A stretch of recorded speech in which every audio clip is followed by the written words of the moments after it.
3 giorni in città per conoscere da vicino la realtà dell'Udinese, di Udine e del Friuli. Una ventina i giornalisti che hanno partecipato agli International Media Days organizzati dalla società bianconera in collaborazione con Empower Sports.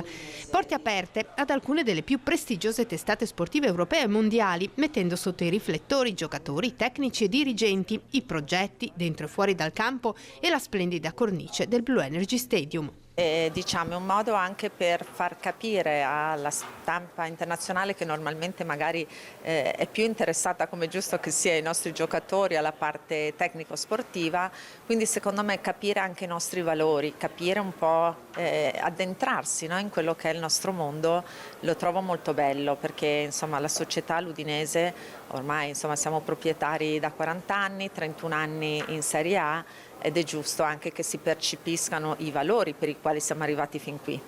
Per l'occasione hanno raggiunto Udine giornalisti da Spagna, Francia, Polonia, Medio Oriente e Regno Unito, che hanno avuto la possibilità di intervistare i protagonisti del mondo bianconero e di vivere l'esperienza delle hospitality del Blue Energy Stadium, ma anche di scoprire le bellezze della città di Udine grazie a Promoturismo FVG. Noi come Regione Friuli Venezia Giulia già ormai mi pare, se non ero da 3 anni, siamo anche main sponsor, quindi io sono Friuli Venezia Giulia